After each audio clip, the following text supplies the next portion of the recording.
Hi everybody, I'm just some guy and today I want to talk about why Marvel's sales suck. Imagine this. You've got a company that in the last 20 years has seen its numbers plummet. Everything you've tried hasn't worked. You haven't just lost revenue, you've lost your consumer base. Now, any good business would try to win back its lost consumer base and build a new one. For example, if you had a company known and beloved for its legacy characters, you might decide that thing that you did a few years ago where you removed all the legacy characters and did a soft reboot that you constantly retconned until it was a convoluted mess, let's undo that. Let's bring back those legacy characters, let's bring back those stories that made people want to buy our books. Or if you're Marvel, you'll sit there and insult your audience and the people who've given you their money for 30 or 40 years of their lives and call them sexist, racist, and anti-gay. This is what's happened in the last 3 days, starting with a Marvel editor named Heather Antos. I'm not even going to waste my time trying to explain it because it is the most retarded shit I have ever seen. I'm going to give you a quick rundown and then I'm going to link to a couple of videos that give a fuller description of what happened because it is unbelievable. What happened is that Heather Antos, the editor of Gwenpool, posted a picture of herself and a gaggle of other white women and one token black girl who work at Marvel, and they were all drinking milkshakes. She got 2 or 3 snarky comments about the pic and took it as harassment. One of the comments she complained about wasn't even directed at her, but Heather just wanted to be offended and started damseling on Twitter. And all these people, all these progressive comic book creators, backed her and started hashtag Make My Marvel Milkshake. All these people are coddling this woman like someone went full on Ramsay Bolton on her. And now what you have are hundreds of grown-ass men and women posting pictures of themselves drinking milkshakes in solidarity. Now there's a fucking milkshake holocaust. Nobody can find the damn things. But the part that blew my mind was Tom Brevoort.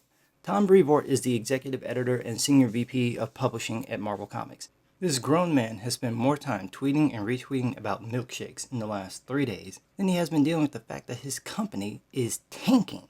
This just shows you what the problems are with Marvel Comics. This guy is more concerned about pandering to the left than he is about his company. And let's look at the numbers. I pulled the numbers from Comic-Con. I love this website because you can see how comic books have fared over the years. I wanted to be fair, so I picked the most recent month in 2017 where there were no major event books. Event books usually have high orders, so they distort the actual order rates in a given month. The most recent month without any major events was March, and it turned out that for March 07 and March 97 had the same kind of deal. So we get to see a clear view of what the average orders were in a given month.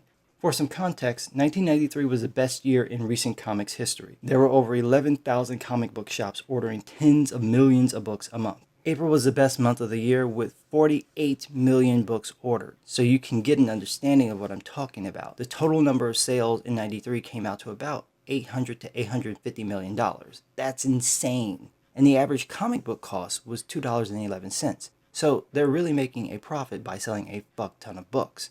Now, all those books weren't bought, and this is actually what caused the comic book industry to crash in the 90s because people were ordering books assuming they would be worth money in a few years, and they weren't. The reason they assumed this is because older books from the 30s, 40s, 50s, 60s, and even the early 70s were selling for hundreds and thousands of dollars. But this was because the books were rare. Most of the books from that time didn't survive. Books from the 90s, though, were easy to find, so unless there was a major character introduced in the book or a major event like the death of Superman, the books weren't even worth their cover price. What happened to the comic industry is kind of like what happened with the housing market in 2008. Publishers, distributors, and retailers banked on speculation that they knew would end, and they were all tied together. If one fell, the other two would fall. The publishers didn't help either. They milked it, printing tons of variant covers, foil covers, lithogram covers, holograph covers, gate covers that fold out and become posters. And the comic shops would sell these at jacked up prices. The cover price might be $2.95, but they'd sell it at $20, $30, $40.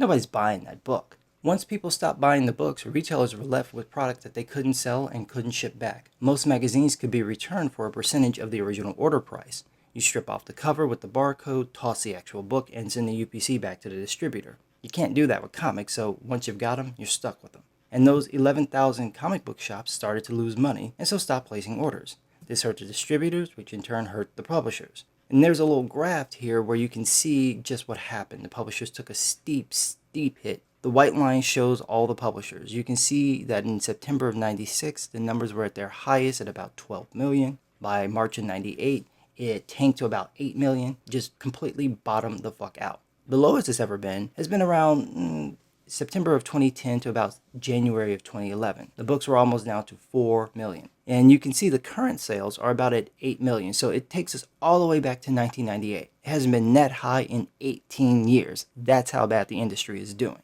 So let's look at the numbers from March of 1997. When you look at the numbers, the top 10 books had 1.3 million orders with an average of 134 orders per book. The top 20 had 2.2 million, averaging about 111,000 per book. You get to 2007 and the industry kind of had a little bit of a recovery. The top 10 books in March of 2007, 1.4 million orders with an average of about 114,000 per book. Top 20, 2.3 million orders with an average of about 113,000 per book. When you get to 2017, you can see it's not so great. The top 10 books in March of 2017, 868,000 orders with an average of about 87,000 per book. The top 20, 1.45 million orders with an average of about 73,000 per book. What you see is a 34% loss between 97 and 17. That's a third of the audience gone in 20 years. And you're thinking, oh, it can't be that bad. Okay.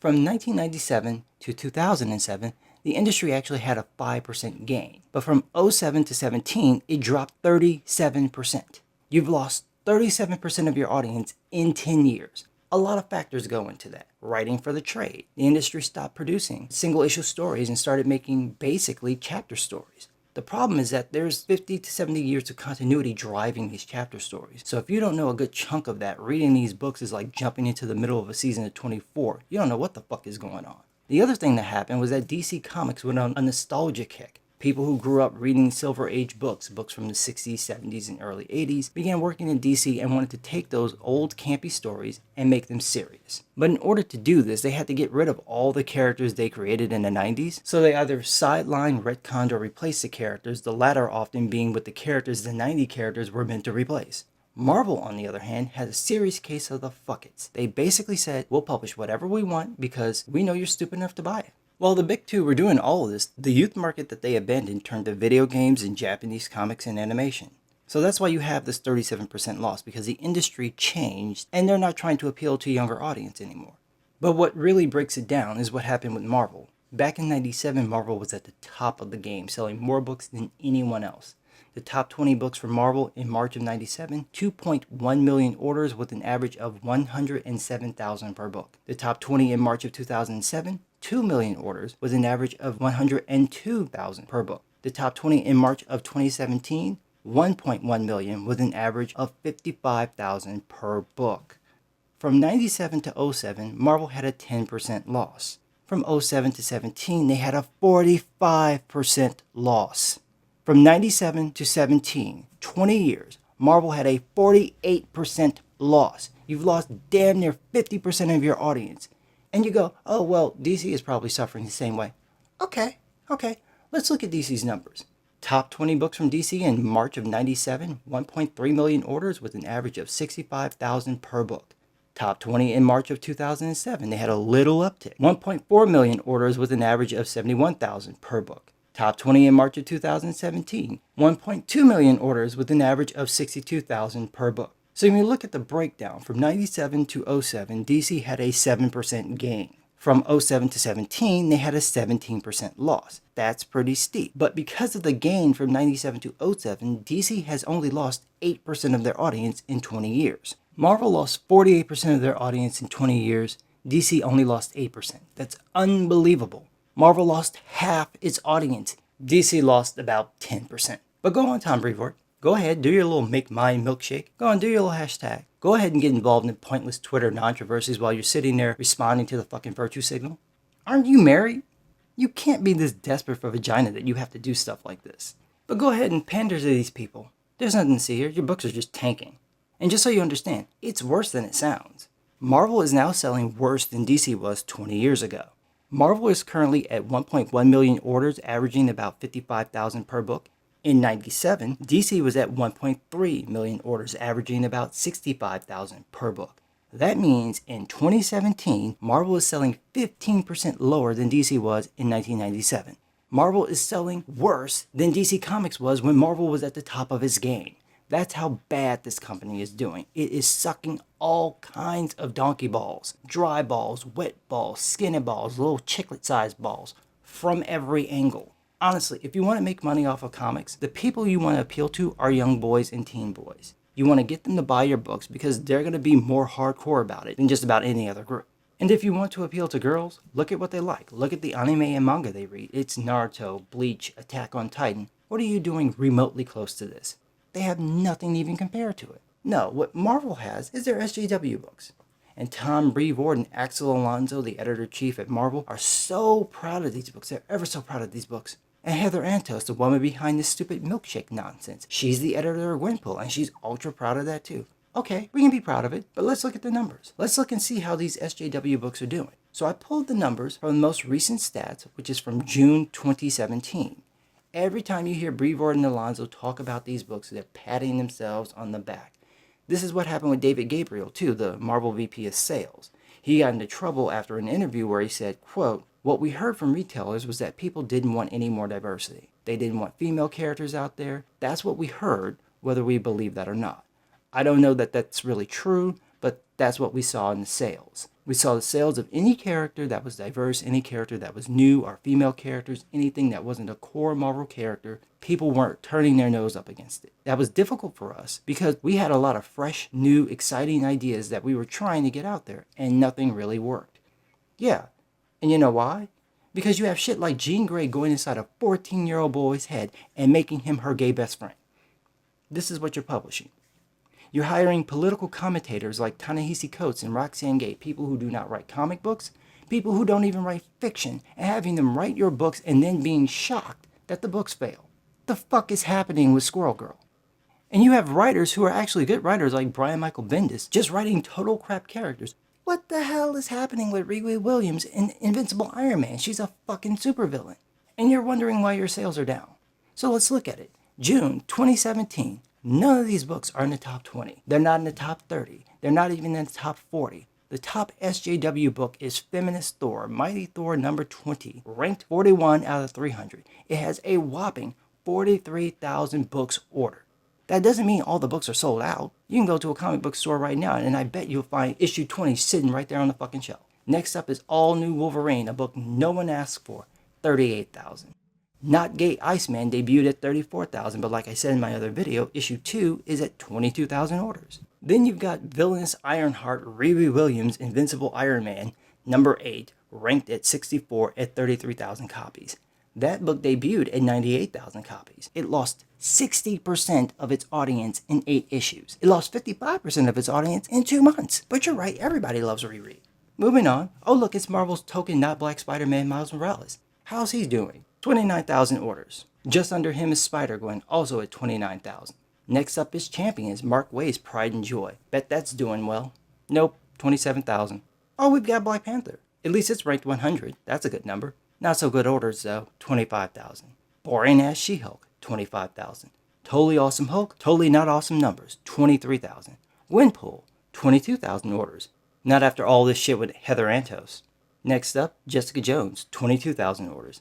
Ah, the fan favorite, Mighty Captain Bruce Jenner, Captain Marvel, 21,000. Next up is Ms. Marvel, another one of Marvel's pride and joys. This book debuted at 180,000 copies. Now it's at 18,000 copies. That's a 90% loss of its audience.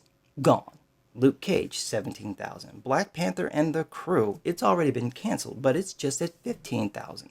Not Hawkeye, 14,000. Nova, 13,000. Yoga Pants Elektra, 12,000. Unbeatable Squirrel Girl, beaten by Invader Zim. The book is only doing 11,000 orders.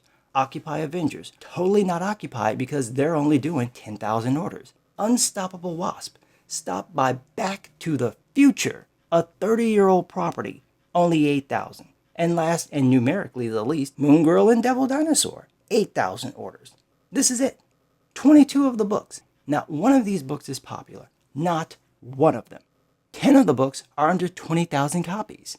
The 20,000 mark is where Marvel starts canceling books. Of all these SJW books Marvel is so proud of, 10 of the books, 45% of them, damn near half the books are sitting at or below the cancellation mark. All of these books have the same problems. The characters are boring. They're generic. Nothing really happens in these books. Nothing can happen in these books because all these characters are politically correct characters. You can't do anything to them as individuals. You have to treat them as representative of whatever group they belong to. And so the net effect is that you're unable to do anything with them. You can't take them through the gutter. Look at what Dan Slott is doing with Amazing Spider-Man. It's actually Marvel's top-selling ongoing superhero book of June 2017. It's Amazing Spider-Man number 29 at 59,000 orders. Next up is Old Man Logan number 25 at 59,000 as well. That seems to be their cap, by the way. They can't even get over 60,000 without a special event or some kooky thing going on in the comic.